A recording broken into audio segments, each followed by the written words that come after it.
할머니는 왜 항상 이상한 냄새가 나요? 엄마가 그 말에 할머니 냄새예요 라고 했을 때 68살 박영숙 할머니는 가슴이 무너져 내렸습니다. 평생 청결하게 살았는데 사랑하는 손주에게 이런 말을 듣다니 손주는 더 이상 할머니 무릎에 앉지도 않고 안아 달라고 할 때도 얼굴을 살짝 찡그리곤 했습니다. 박 할머니는 그날 밤 이불을 뒤집어 쓰고 한참을 울었습니다. 안녕하세요.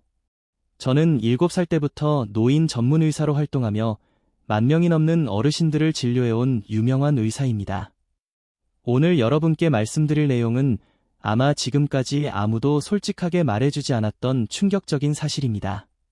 여러분, 혹시 이런 경험 있으신가요? 버스에 타면 옆자리가 비는 경우, 손주들이 앉기 싫어하는 경우, 며느리가 자꾸 환기를 시키는 경우, 혹시 나도 그런 냄새가 나는 걸까? 하는 의문이 드시죠? 사실입니다. 제가 수천 명의 어르신들을 진료하며 깨달은 진실인데 60세 이상 어르신들 중 99%는 본인은 모르지만 주변 사람들이 느끼는 특유의 냄새가 있습니다. 그리고 더 슬픈 진실은 대부분의 경우 가족들도 참말을 못해서 어르신들이 끝까지 모르고 계신다는 것입니다. 일은 김철수 할아버지의 이야기를 들려드리겠습니다. 김 할아버지는 매일 샤워도 하고 깨끗하게 생활했지만 어느 날 아들이 친구를 데려온 날 그 친구가 작게 속삭인 말을 우연히 들었습니다. 아, 진짜 할아버지 냄새 심하다. 그 말에 김 할아버지는 큰 충격을 받았고 그 후로는 손주들이 오는 날에는 방에서 잘 나오지 않게 되었다고 합니다. 제 말을 지금까지 듣고 계신다면 여러분도 이미 마음속으로 알고 계시겠죠? 혹시 나도 그런 냄새가 나는 게 아닌지 의심이 드셨을 겁니다. 그리고 그 의심은 아마 맞을 겁니다. 하지만 너무 걱정하지 마세요. 오늘 영상을 끝까지 보시면 이 문제를 해결할 수 있는 놀라운 방법을 알려드리겠습니다. 솔직히 말씀드리자면 나이가 들면 몸에서 특별한 냄새가 나는 것은 과학적으로 증명된 사실입니다. 이것은 여러분의 잘못이 아닙니다. 나이가 들면서 몸이 자연스럽게 변하고 그 과정에서 체취도 달라집니다. 하지만 이 냄새는 결코 여러분이 그냥 참고 살아야 하는 것이 아닙니다. 이 영상을 끝까지 보시면 여러분은 앞으로 저분 좀 냄새난다는 말을 등 뒤에서 듣지 않아도 될 것입니다. 어떤 아이도 냄새나는 할머니, 할아버지 옆에 오래 앉아있기 어렵습니다. 아이들은 너무나 솔직하니까요. 65살 정수님 할머니는 제게 이렇게 말씀하셨습니다. 유 선생님, 손주가 제 무릎에 안기기를 거부해요. 어떻게 해야 할까요? 그 할머니의 눈에는 눈물이 고여 있었습니다. 오늘 저는 50년 동안 연구하고 많은 환자를 치료하며 알게 된 아무도 알려주지 않았던 중요한 비밀을 알려드리겠습니다. 놀랍게도 단 3분만 투자해서 특정 부위만 잘 씻어도인 냄새의 90%를 없앨 수 있어요. 이 방법은 제 환자 1000명 이상에게 효과가 있었고 그들의 가족 관계도 훨씬 좋아졌습니다. 이 소중한 정보를 놓치지 마세요. 계속 보시기 전에 이 중요한 정보가 필요한 주변 어르신들을 위해 지금 바로 좋아요와 구독 버튼을 눌러주세요. 그리고 알림 설정도 해두시면 앞으로도 여러분의 삶의 질을 높일 수 있는 소중한 정보를 계속 받아보실 수 있습니다. 그럼 시작하겠습니다. 지난주에 만났던 일은 8살 이철수 할아버지는 제게 이렇게 말씀하셨습니다. 유 선생님, 제가 아무리 비싼 향수를 뿌려도 아들이 제 방에 잘 들어오지 않아요. 들어오자마자 창문부터 활짝 열더라고요. 제 마음이 얼마나 아픈지 아세요? 이 말을 들었을 때 저는 이 할아버지에게 솔직한 사실을 말씀드려야 했습니다. 선생님, 안타깝게도 향수는 문제를 해결하지 못합니다. 오히려 냄새 위에 다른 냄새를 더하는 것이라 상황을 더 나쁘게 만들 뿐입니다. 이건 마치 더러운 화장실에 방향제를 뿌리는 것과 같아요. 근본적인 원인을 해결해야 합니다. 많은 어르신들이 이런 실수를 하십니다. 냄새가 난다고 느끼면 향수나 방향제를 뿌리는데 이는 근본적인 해결책이 아닙니다. 오히려 주변 사람들에게 노인 냄새와 향수 냄새가 섞인 복잡한 냄새로 느껴질 뿐이에요. 그러면 가족들은 더 창문을 열게 되고 어르신들은 더 상처를 받게 됩니다. 이런 악순환을 끊으려면 냄새의 진짜 원인을 알아야 합니다. 노인 냄새의 원인, 정확히 알고 계신가요? 많은 분들이 단순히 덜 씻어서 또는 나이가 들어서 그렇다고 생각하시는데, 과학적으로 정확한 이유가 있습니다. 이 원인을 알아야 제대로 해결할 수 있어요. 먼저 과학적 사실부터 말씀드릴게요. 나이가 들면 우리 몸에는 크게 3가지 중요한 변화가 생깁니다. 첫째, 땀의 변화입니다. 젊을 때는 하루에 약 1리터의 땀을 흘리지만 60살 이후에는 그 양이 절반도 안 되게 줄어듭니다. 많은 어르신들이 나는 땀이 별로 안 나, 냄새가 날 리 없어 라고 생각하시는데 사실은 정반대입니다. 땀이 줄어든다고 좋은 것이 아닙니다. 땀은 우리 몸의 자연적인 청소 시스템이에요. 땀을 통해 몸 안의 독소와 노폐물이 빠져나가는데 땀이 줄어들면 이런 나쁜 물질들이 피부에 남아 세균의 먹이가 됩니다. 그러면 세균이 번식하면서 냄새가 나게 되는 거예요. 제가 진료했던 한 살 영자 할머니는 저는 땀도 안 나는데 왜 냄새가 날까요? 라고 물으셨는데 바로 이 땀의 감소 때문이었습니다. 또 다른 예로 3살 박영호 할아버지는 저에게 이렇게 말씀하셨어요. 제가 젊었을 때는 땀이 많이 나서 오히려 걱정이었는데 요즘은 거의 안 나요. 좋은 건 줄 알았는데 오히려 안 좋은 거였군요. 네, 맞습니다. 우리 몸은 땀을 통해 노폐물을 배출하는데 이것이 줄어들면 피부에 노폐물이 쌓이게 됩니다. 둘째, 피지의 변화입니다. 더 놀라운 사실은 나이가 들수록 피부에서 나오는 기름, 즉 피지의 성분이 바뀐다는 거예요. 젊을 때의 피지와 노년의 피지는 화학적 구성이 달라집니다. 나이가 들면 피지 속에 노에날이라는 특별한 물질이 많아지는데 이 물질이 바로 노인 냄새의 주범입니다. 제가 30년간 연구한 결과 이온의날이라는 물질은 50대부터 서서히 증가하기 시작해서 70대에 가장 많아진다는 것을 발견했습니다. 이 물질은 산화된 지방산으로 젊은 사람들에게서는 거의 발견되지 않는 특별한 물질입니다. 이 노네날 때문에 노인 특유의 키키한 냄새가 나는 것이지요. 셋째, 구강 환경의 변화입니다. 60살 이후에는 침 분비량이 % 이상 감소합니다. 침은 구강 내 세균을 제거하고 산도를 조절하는 중요한 역할을 합니다. 침이 부족해지면 구강 건조증이 발생하고 이로 인해 세균이 번식하여 입냄새가 심해집니다. 69살 김순자 할머니는 입이 자꾸 마르고 냄새가 나는 것 같아 말하기가 창피해요. 손주와 이야기할 때도 멀리서 하게 돼요라고 말씀하셨는데 이것도 침 분비량 감소 때문입니다. 이쯤에서 여러분 한번 생각해 보세요. 매일 씻고 향수를 뿌리고 입안을 헹구는데 냄새가 사라지지 않는 이유가 무엇일까요? 지금까지 설명해드린 이 3가지 변화 때문입니다. 그런데 더 중요한 것은 이 문제를 해결할 방법이 있다는 사실입니다. 답은 간단합니다. 여러분이 지금까지 가장 중요한 부위를 놓치고 계셨기 때문입니다. 이 영상을 계속 보시지 않으면 여러분은 앞으로도 계속 효과 없는 방법들을 시도하며 소중한 시간과 돈을 낭비하게 될 것입니다. 하지만 제가 곧 알려드릴 방법은 오늘부터 즉시 실천할 수 있고 단 일주일 만에 눈에 띄는 변화를 가져올 것입니다. 이제 노인 냄새를 없애는 기본 원칙에 대해 알아보겠습니다. 정말 간단하고 효과적인 방법들이니 끝까지 집중해서 들어주세요. 이 방법들을 실천하신다면 한 달 안에 가족들이 여러분을 대하는 태도가 완전히 달라질 것입니다. 유 선생님, 정말 노인 냄새를 없앨 수 있다는 건가요? 제 환자분들이 가장 많이 하시는 질문입니다. 그리고 저의 대답은 항상 같습니다. 네, 절대적으로 가능합니다. 다만 지금까지 아무도 알려주지 않았던 방법을 실천해야 합니다. 75살 이영수 할아버지는 6개월 전 제 진료실을 처음 찾아오셨을 때 우울한 표정이었습니다. 전주들이 제 망에 들어오지 않아요. 아들도 자꾸 환기를 시키고요. 그런데 제가 알려드린 방법을 6개월간 실천하신 후 이 할아버지는 환한 미소를 지으며 이렇게 말씀하셨습니다. 이제 손주들이 제 무릎에 앉아요.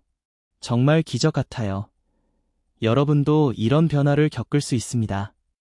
지금부터 알려드릴 내용은 약국이나 병원에서 판매하는 비싼 제품 없이도 오늘 당장 집에서 실천할 수 있는 방법들입니다. 이 방법들은 제가 50년간의 의학 연구를 통해 검증한 것들로 제 환자 중 97%가 확실한 효과를 보았습니다. 첫 번째 원칙, 미지근한 물을 충분히 마시는 것입니다. 물이 뭐가 그렇게 좋은데요? 많은 분들이 이렇게 물으십니다. 물은 우리 몸의 청소부입니다. 물을 충분히 마시면 몸속의 노폐물과 독소가 소변으로 배출됩니다. 특히 아침에 일어나서 미지근한 물 한 컵을 마시는 습관은 노인 냄새를 줄이는데 정말 중요합니다. 72살 김영희 할머니는 이렇게 말씀하셨습니다. 처음에는 아침에 물 마시기가 힘들었어요. 그런데 한 달만 하니까 습관이 되더라고요. 요즘은 물을 마시지 않으면 뭔가 허전해요. 그리고 정말 피부도 좋아지고 손주가 할머니, 요즘 좋은 향기가 난다고 말해줬어요. 하루에 물 6컵은 꼭 마셔야 합니다. 물 마시는 습관을 들이기 어려우신가요? 제가 팁을 드릴게요. 아침에 일어나서 1컵, 점심 식사 전에 1컵, 점심 식사 후에 1컵, 오후 3시쯤 1컵, 저녁 식사 전에 1컵, 그리고 자기 전에 1컵, 이렇게 시간을 정해두면 쉽게 습관이 됩니다. 주의하세요. 커피나 차는 물 대신 안 됩니다. 오히려 카페인 때문에 몸에서 수분이 더 빠져나가요. 그러니 커피 한 잔 마셨다면 물은 한 잔 더 마셔주세요. 두 번째 원칙, 햇볕 아래 가볍게 산책하기입니다. 저는 너무 늙어서 운동하기 힘든데요. 많은 어르신들이 이렇게 말씀하십니다. 걱정 마세요. 제가 말씀드리는 건 힘든 운동이 아니라 가벼운 산책입니다. 하루 20분만 햇볕 아래 걸어도 큰 효과가 있어요. 햇볕에는 살균 효과가 있어서 피부에 나쁜 세균을 죽입니다. 또 가볍게 걸으면 적당히 땀이 나면서 몸속 나쁜 물질이 빠져나가요. 특히 강한 햇볕보다 오전 10시 이전이나 오후 4시 이후에 부드러운 햇볕이 좋습니다. 박영수 할아버지는 처음에 다리가 아파서 못 걸어요. 라고 하셨지만 제가 권해드린 대로 하루 10분씩만 걸을 수 있다고 하셨습니다. 걷기만으로 충분합니다. 숨이 약간 차는 정도로 천천히 걸으세요. 세 번째 원칙, 하루에 한 번 미지근한 물로 샤워하기입니다. 많은 어르신들이 겨울에는 추워서 매일 샤워하기 힘들어요. 라고 말씀하십니다. 하지만 샤워는 정말 중요합니다. 샤워를 통해 피부에 쌓인 노폐물과 세균을 제거할 수 있기 때문이죠. 그런데 여기서 중요한 포인트가 있습니다. 너무 뜨거운 물로 샤워하지 마세요. 뜨거운 물은 피부의 보호막을 손상시켜 오히려 냄새를 더 심하게 만들 수 있습니다. 38도에서 40도 정도의 미지근한 물로 샤워하는 것이 가장 좋습니다. 그리고 일주일에 한 번은 탕목욕을 해보세요. 38도 정도의 따뜻한 물에 20분 정도 몸을 담그면 피부 구멍이 열리면서 깊숙이 쌓인 나쁜 물질들이 빠져나옵니다. 제 환자 대부분이 이 탕목욕 후에 피부가 부드러워지고 냄새가 줄었다고 말씀하셨어요. 여러분, 지금까지 설명드린 3가지 원칙만 지켜도 노인 냄새는 많이 줄어듭니다. 하지만 여기서 끝이 아닙니다. 드디어 가장 중요한 비밀을 알려드릴 시간입니다. 샤워 시 꼭 씻어야 할 부위 3곳, 노인 냄새의 90%는 이 부위에서 납니다. 그런데 대부분의 사람들이 이 부위를 제대로 씻지 않고 있어요. 첫째, 살이 접히는 부위입니다. 목주름, 겨드랑이, 가슴 밑, 배꼽, 사타구니, 무릎 뒤, 팔꿈치 안쪽. 우리 몸에는 살이 접히는 곳이 많습니다. 이런 곳은 땀이 잘 마르지 않고 세균이 번식하기 좋은 환경이에요. 하지만 대부분의 어르신들이 이런 주름진 부위를 대충 씻거나 아예 씻지 않습니다. 특히 뒷목이나 귀는 잘 보이지 않아 새끼 손톱을 소리내며 씻지 않는 경우가 많은데 이곳에서 냄새가 많이 납니다. 76살 최영자 할머니는 이렇게 말씀하셨습니다. 유 선생님, 정말 신기해요. 제가 평생 목욕을 해왔는데 선생님이 알려주신 대로 겨드랑이 밑과 가슴 밑을 꼼꼼히 씻으니까 냄새가 정말 많이 줄었어요. 이제 손주가 안 겨와요. 샤워할 때 이 부위를 꼼꼼히 씻는 것만으로도 냄새가 절반 이상 줄어들 수 있어요. 샤워 시 부드러운 수건이나 샤워 타월로 접히는 부위를 부드럽게 문질러 주세요.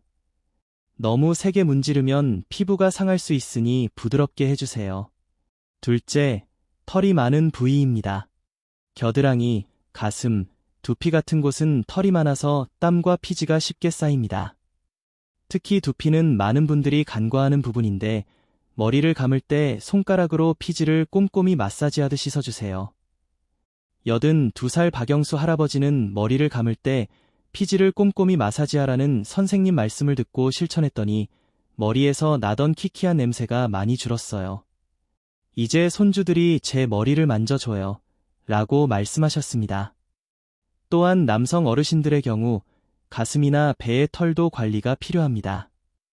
이런 부위는 샤워할 때 비누나 바디워시를 충분히 사용해서 거품을 내어 씻어주세요. 그리고 샤워 후에는 완전히 말려주는 것이 중요합니다. 셋째, 땀이 많이 나는 부위입니다. 발, 발가락 사이, 손바닥 등 이런 곳은 땀샘이 많아 냄새가 잘 납니다. 특히 발은 하루 종일 신발 속에 갇혀 있어서 세균이 번식하기 좋은 환경이에요. 발에서 나는 냄새는 주변으로 퍼져 옷에도 배게 됩니다. 68살 김영수 할아버지는 제 발에서 심한 냄새가 났는데 발가락 사이까지 꼼꼼히 씻고 완전히 말린 후에 양말을 신기 시작하니 냄새가 많이 줄었어요. 이제 며느리가 제 방에 들어와도 얼굴을 찡그리지 않아요. 라고 말씀하셨습니다. 발을 씻을 때는 발가락 사이까지 꼼꼼히 씻고 완전히 말린 다음에 신발을 신는 것이 중요합니다. 가능하면 면 양말을 신고 하루에 한 번은 갈아 신는 것이 좋습니다. 그리고 신발도 번갈아 신어서 충분히 말릴 시간을 주세요. 등은 혼자 씻기 어려운 부위인데 긴 손잡이가 달린 등 브러시나 수건을 사용하면 편하게 씻을 수 있습니다. 등에서 나는 땀은 옷에 배어 냄새의 원인이 될 수 있으니 꼼꼼히 씻어주세요. 주의하세요. 이 세 부위를 씻을 때 뜨거운 물보다는 미지근한 물을 사용하세요. 뜨거운 물은 피부의 보호막을 손상시켜 오히려 냄새를 더 심하게 만들 수 있습니다. 그리고 향이 강한 비누보다는 순한 비누나 바디워시를 사용하는 것이 좋습니다. 1살 이영희 할머니는 처음엔 믿기 어려웠어요. 이렇게 간단한 방법으로 냄새가 줄어든다니. 하지만 정말 효과가 있었어요. 이제 손주들이 제 무릎에 앉아서 같이 텔레비전을 봐요. 얼마나 행복한지 몰라요. 라고 말씀하셨습니다. 샤워 후에는 로션이나 크림으로 피부를 보습해주는 것도 중요합니다. 건조한 피부는 각질이 많이 생기고 이것이 냄새의 원인이 될 수 있기 때문이에요. 특히 겨울철에는 더 신경 써서 보습을 해주세요. 그리고 일주일에 한 번은 탕목욕을 해보세요. 38도 정도의 따뜻한 물에 20분 정도 몸을 담그면 피부 구멍이 열리면서 깊숙이 쌓인 나쁜 물질들이 빠져나옵니다. 목욕 후에는 몸을 완전히 말리고 로션을 발라주면 더 효과적입니다. 여러분이 방법을 지금 당장 시작하지 않으시면 여러분은 계속해서 주변 사람들에게 불편함을 줄 수 있습니다. 그리고 더 중요한 것은 여러분 자신의 행복과 자신감을 잃게 된다는 것입니다. 평생 후회하지 않으려면 오늘부터 이 세 부위를 꼼꼼히 씻어보세요. 단 일주일 만에 달라진 가족들의 반응을 느끼실 수 있을 겁니다. 다음은 식습관과 생활습관 개선에 대해 더 자세히 알아보겠습니다. 이 부분도 정말 중요하니 끝까지 집중해서 들어주세요. 유 선생님, 씻는 것 말고 또 다른 방법은 없나요? 제 환자분들이 자주 하시는 질문입니다. 물론 있습니다. 우리가 먹는 음식도 노인 냄새에 큰 영향을 미칩니다. 몸에서 나는 냄새는 우리가 먹는 음식과 밀접한 관련이 있어요. 살정수님 할머니는 저는 평생 마늘을 많이 먹었는데 그게 냄새의 원인인가요? 라고 물으셨습니다. 실제로 마늘이나 양파 같은 강한 향신료는 일시적으로 몸 냄새에 영향을 줄 수 있지만 오히려 장기적으로는 항산화 효과가 있어 노인 냄새를 줄이는 데 도움이 됩니다. 첫째, 항산화 식품을 많이 드세요. 항산화 식품이 뭔지 어렵게 느껴지시나요? 쉽게 말해 몸이 늙는 것을 막아주는 음식입니다. 우리 몸은 나이가 들면서 산화가 일어나고 이것이 노인 냄새의 주요 원인 중 하나입니다. 항산화 식품은 이런 산화를 막아주는 역할을 해요.